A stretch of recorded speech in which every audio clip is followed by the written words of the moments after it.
What I hope you've come expecting is an introduction to safeguarding. So with an intention that probably this is of most interest to people who are current or about to take over as safeguarding leads in their own groups, but actually generally of interest to anybody who is working with young people in any capacity within a Woodcraft group of any age. I see we've got some pioneer leaders, we've got some elfin leaders. I know we've got at least one venturer leader or at least one venturer helping in the background. So we're kind of obviously already covering the gamut of the age groups of the young people that we work with, which is terrific. My name's Owen. I am the head of membership and programs, so I'm one of the small core staff team at Woodcraft Folk. I'm also the designated safeguarding lead for Woodcraft Folk. So if you message us for input and support, then I'm one of the team of people that you will get through and who might be answering your emails or your phone calls. And we'll come on to how you do that a little bit later. If you've been around in Woodcraft for a while, some of what I say won't be new to you, but I am going to talk about some new things and some things that are changing and moving on. But I think particularly at the start of the academic year, as we're working with new groups and we're handing people over to new roles, it's really good to just kind of reflect and refocus on the core knowledge that we would like everybody working with our young people to have. So what's on the agenda? We are going to recover our sort of, basic definitions about what we mean when we talk about safeguarding. We're going to look at some of the ways that we stay safe in Woodcraft, some of the procedures and processes that we've got in place. What are the kind of key resources and relationships that exist to keep young people safe during our activities? Look at what you need to do to identify and share concerns. And what happens when you do, and then we'll look at what support and advice is available. Okay, so hopefully this will not be world-beating news to anybody, but when we talk about safeguarding, we are talking about a much more holistic approach to everything that we do that keeps children and young people physically and emotionally safe while they are engaging with our organisation and while they're on our radar as young people who are benefiting from what we do. That might be about protecting them from maltreatment. It might be about preventing things that are going to impact negatively on their health or development. It might be taking specific action to improve outcomes for a child or children. But it's that whole kind of wraparound approach rather than specific stuff that we do that we encompass when we talk about safeguarding. So that's part of our planning, part of our delivery, and part of how we follow up and evaluate, and part of how we work with children. It should be designed into everything that we do. When people think about safeguarding and when people come to safeguarding training, often what they're actually thinking about is what we term child protection. So that is the stuff that you do in response to a specific concern or sometimes a slightly tenuous concern. That is about action to protect a specific child or children because we believe on the evidence that's available that they're either suffering or likely to suffer harm or abuse, whether within our setting or in the home or in the wider community. So in that case, we are making a response to what we know or suspect or is disclosed to us by a child or a young person. But that is just a part of a wider safeguarding approach. I mean, it would be invidious to put a kind of percentage on it, but think of that as the very tip of the iceberg. There are things that we are doing all of the time when we're working with young people to ensure that we are designing in a safe approach, and then the actual reactive child protection activity is a tiny, tiny part of that, albeit the part that tends to find its way onto my desk. So with those definitions and that broader kind of sector-wide sense of what that stuff means in our mind, we'll move on to the stuff that we do and how we do that in Woodcraft Folk, how we design in that safe approach. Many of these things will be familiar to you from your work with groups. hopefully you are aware that in your group you have a named safeguarding lead. You might even be the local safeguarding lead for your group.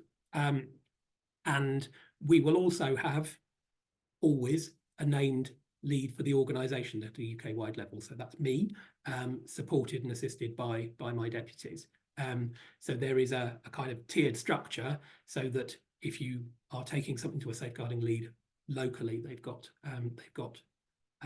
somewhere to go to get additional support and input. We screen our volunteers. So if we're going to have adults working directly with young people, we will seek references, we'll seek background checks, so a DBS, an enhanced DBS, or a PVG, which is, for those in England, is the Scottish equivalent, Protecting Vulnerable Groups, it stands for. So we will do some level of background check to demonstrate and evidence that the people that we're working with are suitable to be put in front of groups of young people. In addition, we will look to get parental consent and registration info, including things about their health and things about their additional needs and things about their family situation, for all of our children and young people, so that we have it documented that parents are happy for us to do what we're doing with their young people, but also so that we know how to provide that safe environment for them, because that safe environment could be different, or what constitutes a safe environment could be different for different young people with different needs.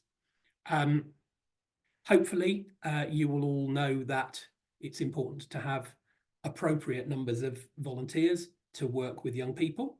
So depending on the age group that you're working with, that will be a minimum ratio of 1 to 3 for wood chips, 1 to 5 for elfins, and so on. And that's a core part of making sure we've got enough people there to meet the needs of the young people and respond in an emergency. Sounds obvious, we plan the activities that we deliver. We are in most danger, and we put our young people in most danger when we wing it. And so that process of planning, and hopefully involving children and young people in an age-appropriate way in planning, is a very important part of making sure that our activities are safe and are being delivered within the competence and comfort zone of our volunteers. We make sure that when we do things, there is first aid cover in place that's appropriate to the level of the activity. And that will obviously look very different if you're doing cutting and sticking in a church hall to if you're, climbing up a mountain. We assess the risk of our activities before we do them, and we review those risk assessments. We deliver our activities using competent and experienced volunteers. We expect those volunteers to undergo safeguarding training. We advise our volunteers and require our volunteers to avoid one-to-one contact with children and young people wherever possible, and to take sensible steps in the case that that's unavoidable. We work to keep parents and carers informed so that they know what their children and young people are doing, what to be expected, what the risks are, and can manage that and mitigate that and make an informed decision when they send their children to a craft out that that's something that they're happy for their young person to be part of. We have guidance around how we report concerns or incidents and how we keep records of those and how long we keep those records for. So all of those are kind of key parts of the safeguarding approach that we have within Woodcraft Folk. I hope many of you are already thinking, oh yes, I know how that works in my district or in my group. It may be that there are parts of that if you're if your role in Woodcraft Folk is as an occasional helper at a group, it's not necessarily the case that you will have an encyclopedic knowledge of how that stuff is done. But I would hope in your district it is being done by somebody. And if you want to know more about how it's done in your local district, then your local safeguarding lead is the best person to ask. When you're looking and when you're trying to delve into what we're doing as an organisation and what you're doing as a local group to keep children and young people safe, as part of our activities.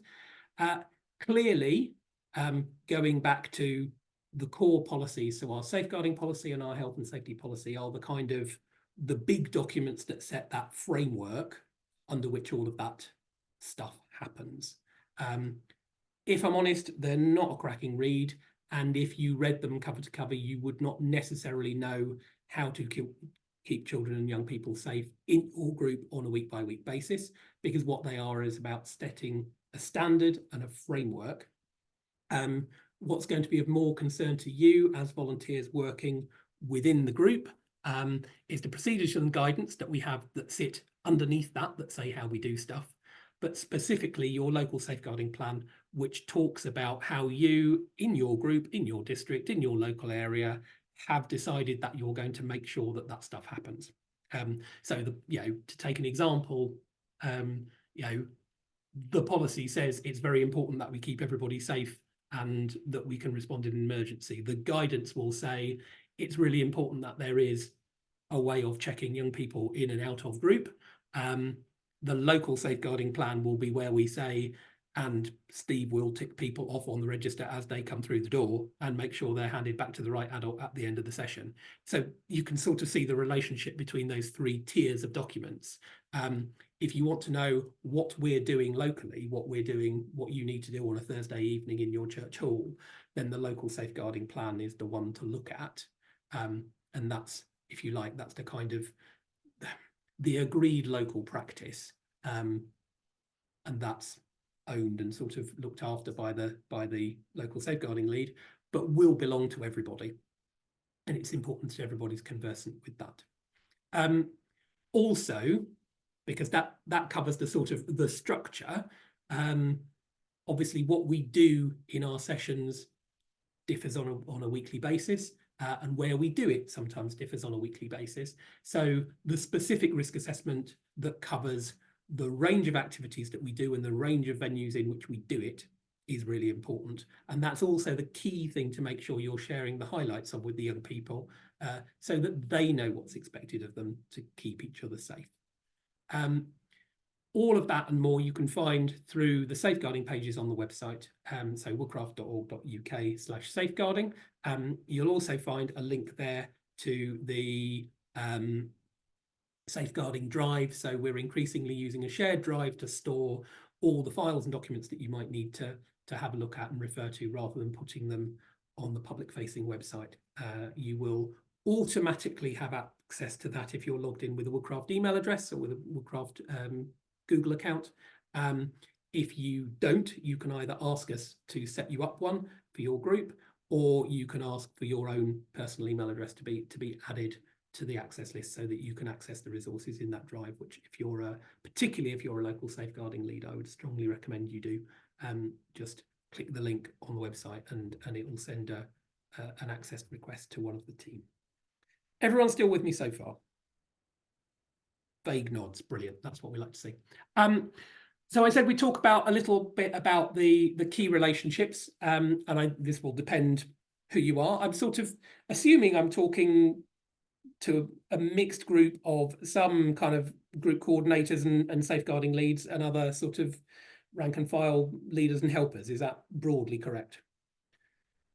Yeah, vague thumbs up. Excellent. So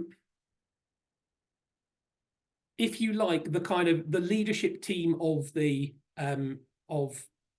group that you're working with will be a group coordinator. Now, the extent to which they coordinate versus facilitate versus rule with the rod of iron will vary from place to place. But effectively, that's the person who is accountable. They're the named contact for that group, and they're the person that we will go to first with questions and queries, and they're the people whose role as part of that leadership team is to make sure that the basics are in place and that there's somebody who's accountable for the smooth running of that group. They are supported in that by a local safeguarding lead and a local health and safety lead. In the vast majority of groups, that will be the same person, and that's absolutely fine for the safeguarding and health and safety to be led by the same person. They absolutely have to be a different person to the group coordinator.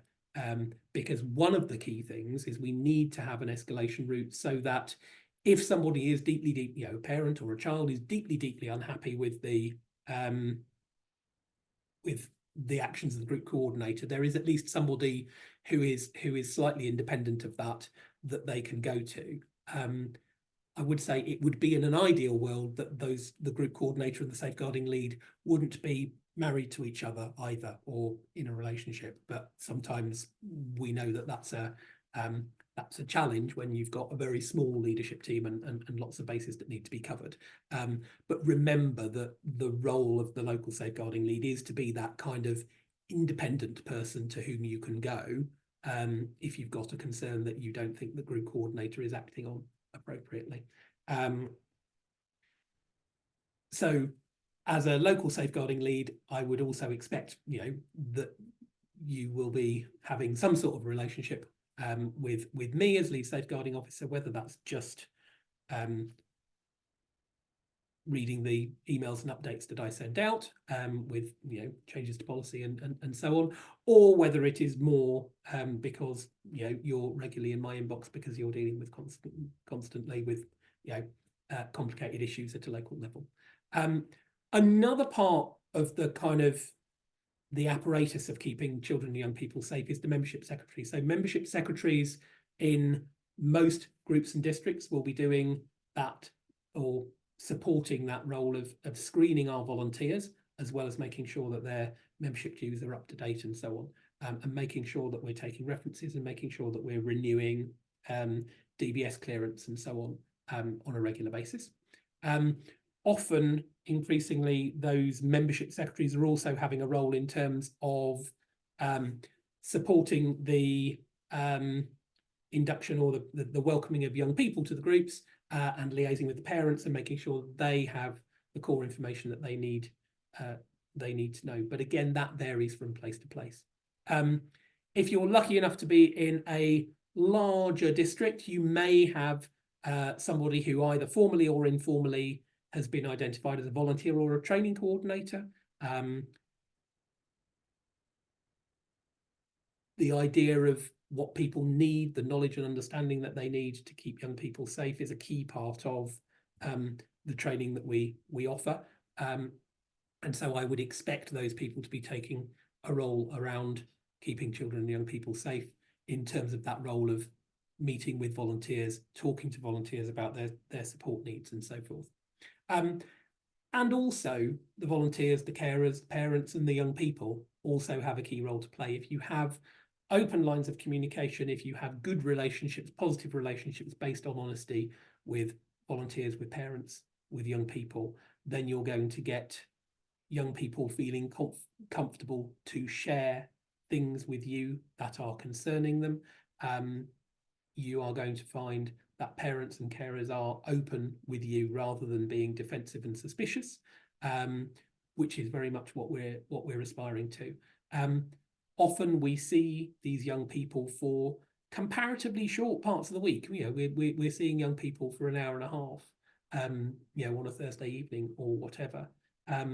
But we are not family, but we are not the school, and we're not a branch of the state. And therefore, sometimes that's where young people find the relationship which makes them feel comfortable to share something that is concerning to them. And it's up to us to make sure we're providing the space and the right sort of relationships that make those children and young people comfortable to share what they want to share, because sometimes that's the thing that makes the difference between them getting support and not. Your local safeguarding lead, just to kind of focus on what that role is all about. The idea with that role is that is somebody who is there to be ready to support and navigate. So they need to be familiar with what the local processes are, because increasingly these vary from local authority to local authority. So whether you have a MASH, a multi-agency service hub to take referrals, or whether there's a SPOA, I think is the other thing that they like, which is a single point of access, which exists in some places. So knowing how to summon help, how to get into the system in that comparatively small number of instances when you need support from the professionals, as well as knowing where to access things like, you know, support from CAMS and things like that, and the various local charities and support networks that exist for your young people. Ideally, they would coordinate or be part of coordinating some regular safeguarding training for the volunteers working directly with young people. They're the first point of contact that volunteers can come to if there's something that's concerning them at a local level.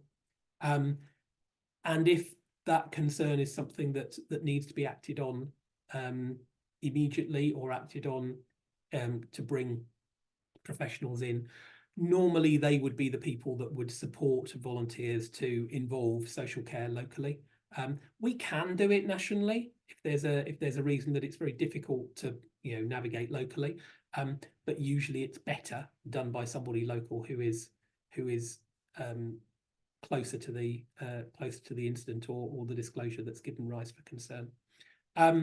Key part of that role is around making sure that the volunteers have got access to the key stuff that they need to know, you know, whether that's, you know, making sure that the group folder or the Google Drive has got the plans in it, you know, making sure that the volunteers have got the tools to do the job, in effect. And essentially being the people that make sure that safeguarding is kept on the agenda, both literally in terms of it being, you know, something that you're discussing at your planning meetings, something that you're discussing at your district meetings, but also figuratively to make sure that there is somebody who has got their safeguarding head on, and that everything that we're doing is being seen through the lens of, is this in the best interest of the children and young people we work with? Okay. Whenever we do one of these sessions, we kind of tend to reiterate absolutely key messages that we'd like everybody to go away with. And if everybody had these etched on their hearts, then Woodcraft would be a much, you know, would be much closer to being the perfect organisation for young people. That it is the responsibility of every volunteer to share any and all concerns about a child, a young person, or about the suitability of an adult to work with young people. Initially, typically with your local safeguarding lead, the number of queries or comments that come in that go, it's probably nothing but. Sometimes it is nothing, but an important part of being a safe place for children and young people is that young people feel that their worries will be taken seriously, and that we're an organisation that builds that picture, knowing the children and young people and what's going on for them over time. Repeated minor concerns start beginning to help us to build the picture that there might be a larger concern that needs to be kept an eye on. So things you might share, worries about individual children who might be suffering abuse or neglect within their home setting or elsewhere, based on things that you've seen or things that you've heard or things that a child has told you. You might see behaviour from an adult volunteer or from a child that gives you cause for concern, or you might see your fellow volunteers consistently not abiding by or being cavalier in their approach to following our policies and procedures. And that's not that we're just going to send the lads round because policies have to be obeyed. It's that the policies and procedures are part of putting us in a position where it is safe to work with children and young people. Volunteering, particularly giving up your time to work with children and young people, is quite a radical act and can put you in a slightly vulnerable situation. And actually working within the framework of policies and procedures and within that framework of accountability that I outlined earlier is a really key part of making sure that that is a safe activity for you as an adult to participate in. What's the correct route to do that? Well, if the child or young person in front of you is obviously in immediate danger, or you suspect that they're in immediate danger, bearing in mind that when this happens, it will usually be, you know, 8:30 at night after your group is finished. Your route there is to contact the police. 999, call it in, not because a crime has been committed necessarily, but because they are the agency that's got the authority to remove a child to a place of safety in a genuine emergency. So call 999, tell them that it's a concern for the safety or well-being of a child or young person. That will usually lead to them being pretty responsive, but also connecting you to suitably experienced and qualified officers who are the people who can give you help in that moment. Otherwise, for anything other than the genuine emergency of I'm not sending that child home with the adult that's come to collect them, for example, for any other concern, your local safeguarding lead is usually the best point of contact within your local group. If for any reason you're uncomfortable doing that, or there's a reason that your local safeguarding lead isn't the right person to talk to, feel free to skip a level and come either to your district safeguarding lead if you've got one, or straight to me or another member of the safeguarding team, because we can help you navigate that. Normally that local safeguarding lead will, having had a slightly higher level of training and experience, have that ability to help you to pathfind the next steps. And if they can't, then just give me a call, or they will just give me a call, and we will provide support and advice to help you navigate through it. When those concerns are raised locally, it's really important that we log them, even if it's not at the point of something that you're going to log nationally. That sort of, Steve was a bit upset again today.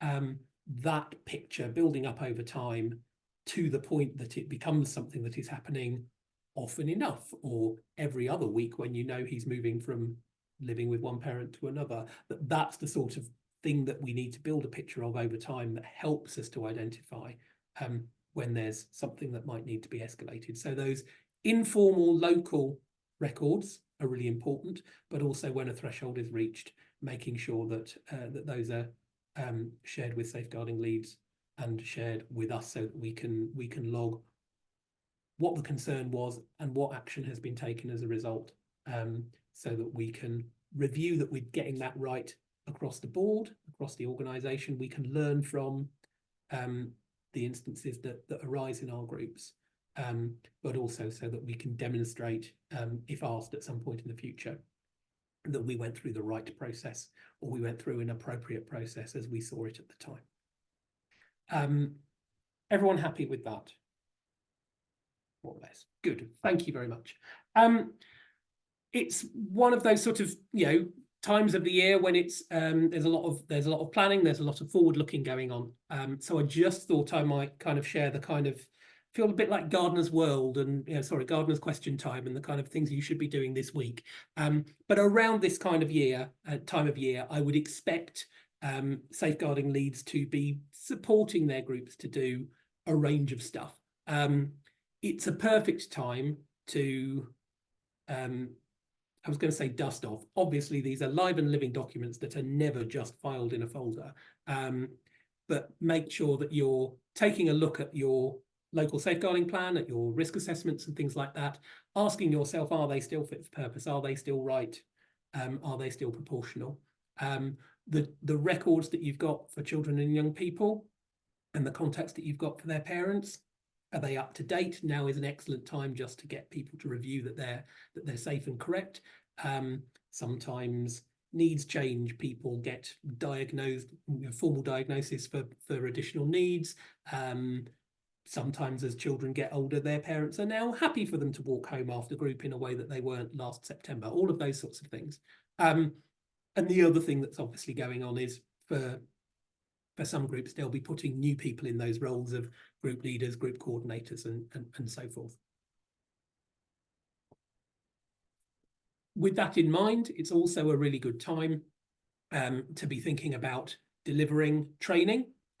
Maybe not now, but maybe thinking about when you're going to deliver training for your leaders and helpers at a local level, and what training needs your role holders, your group coordinators, and your local safeguarding leads have. I'll just flag again the residential checklist. So we in response to some instances and near misses, both in Woodcraft and outside in other youth organisations.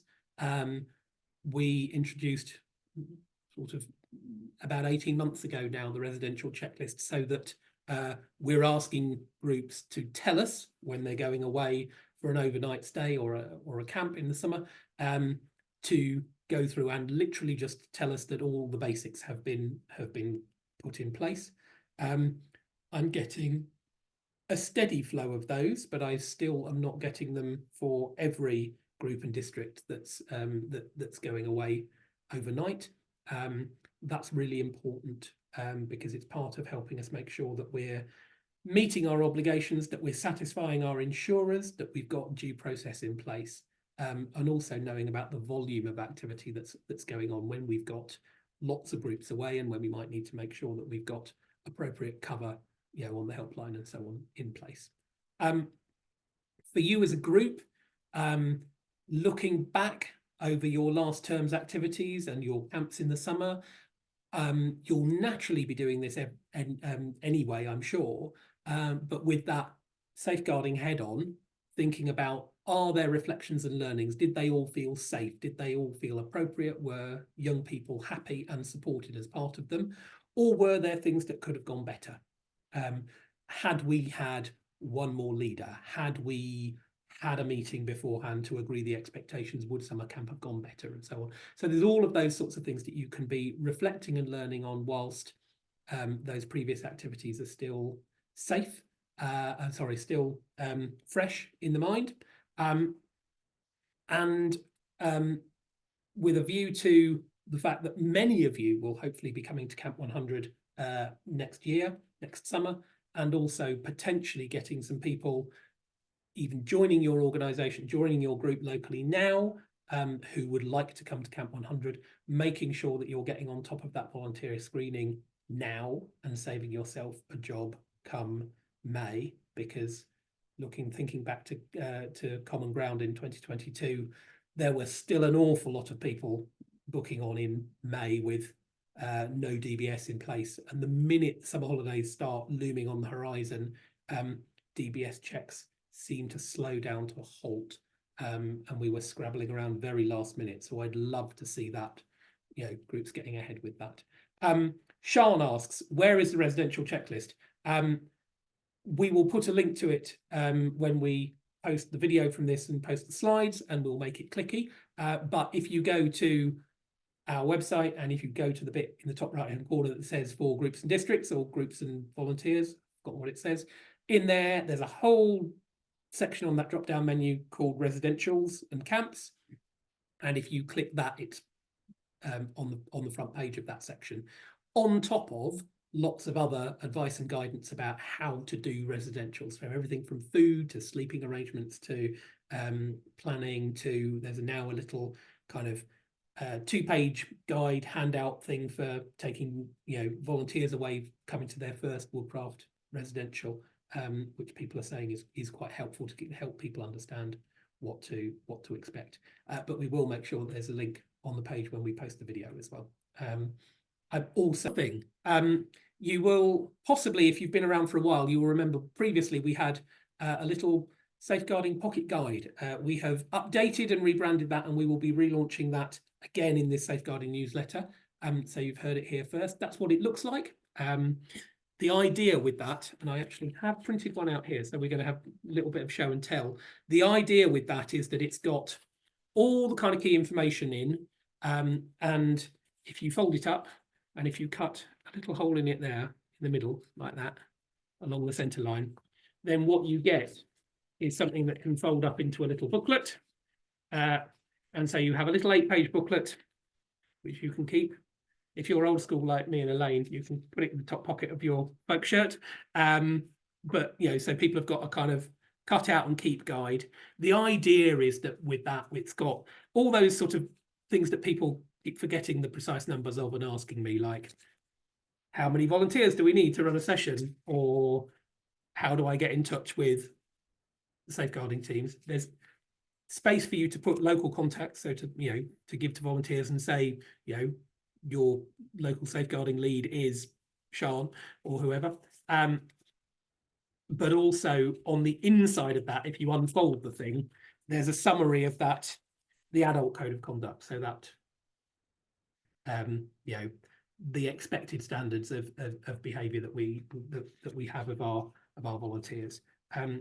Part of it is to make sure that people have the information, but part of it is very much to keep it top of people's minds, top of people's agenda, and demonstrate that this is a place that we are, where we take the safety and well-being of young people seriously. So we'll be sending that out, we'll be rolling that out, and if you're, particularly if you're a local safeguarding lead, then sharing that with all your volunteers, and making sure it.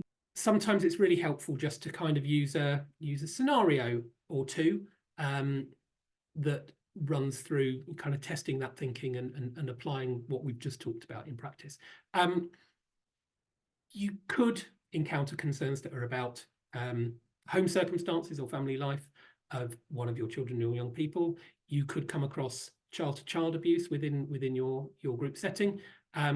You could come across things that are happening away from the group, including online, or you could come across the behaviour of adult volunteers that gives rise for cause for concern. In view of the time, let's do one of these. Let's have a look. Let's try that. This is a good one because it speaks to the query that Sean raised actually. So imagine that an adult volunteer within your group or district has been befriending pioneers on social media and is actively, commenting, interacting on their photos and their status updates and so on. So the questions I pose for you, and unmute and tell me, or drop it in the chat or whatever. Do you think that's a safeguarding issue? And in your group, how do you think you would respond to that?